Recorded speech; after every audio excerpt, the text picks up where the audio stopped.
And here we are the next day after stripping and spreading. You can see we have about 90% hatchability. Everything is down. You can only see white eggs on the surface.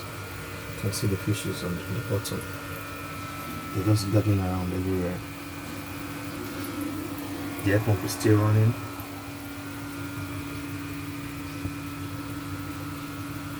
So what we're going to do, we're going to take out all these stones that help in ensuring that the kakaban is dipped underwater, and then we'll take the kakaban out.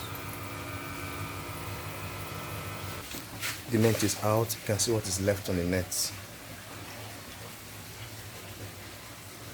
Mostly white eggs and just few eggs that are still surviving, but you have to remove the nets. If not, you risk killing the remaining ones that formed properly or formed earlier. You see, we have most of white eggs. So after taking out the net, this is what we'll have.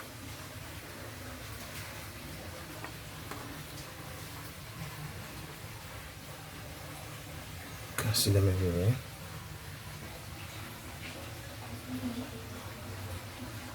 It should be about let's say 100,000 for now. So you need to manage them to survive. Sometimes at the end of the day you have like 10,000 that survived, some 20 if you don't do well. But if you don't do well, you have 5,000, 3,000, sometimes everything will die. So the best thing is to ensure that you're ready to provide adequate care and adequate attention to all these fishes. So that's what we'll have right now. So taking out these holders, and then we'll start our aerator again to start running again. We have to position it somewhere that's a bit close to the middle. Here we go.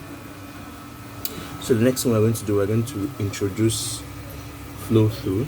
Sometimes I dip in this, reduce the water to some extent, then begin my flow through so that I can have clean water. These fishes can survive properly. Most times you need to check your water and make sure that your water parameters are correct, in tune with the kind of water you left it stagnant in. Reason being that if you don't do things properly, you discover that your fishes will start dying as time goes. So sometimes it's recommended to introduce the flow through slowly, so that as the water is changing parameter, they are adjusting to it gradually. Don't be scared of all these bubbles. They ain't doing anything. These are survivors. They're not doing anything at all. Don't be scared at all. The major thing is just ensure that your kakaban is is the right one. The sizes are okay. If not, you have issues, because dead eggs will pass through and then pollute your water.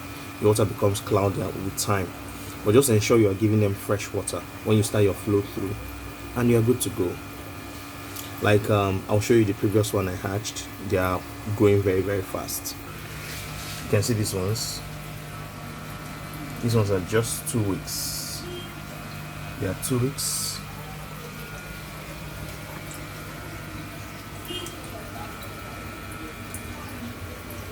So the flow through is running constantly. You can see them very active.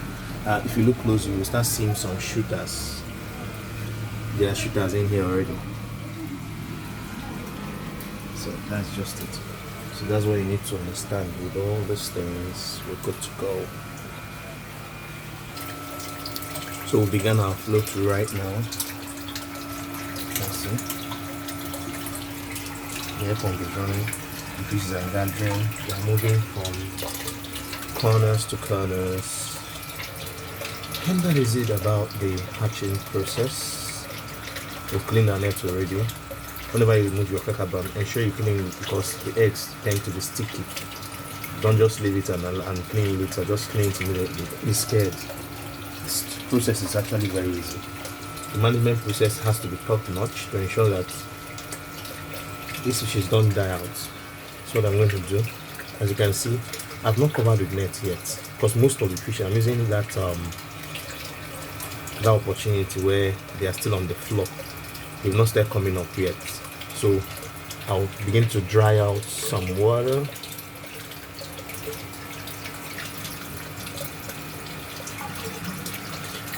Note, some fishes will leave at this point. But let's say 2%, 3% will leave. Don't think you want to get everything and then cover it with a net immediately. If you do that, you might end up having issues at the end of the day. So that's what I normally do. I watch it, I just point light there. They will run away from the light. Run away from the light, some will still be coming up. With time, I'll now cover with nets.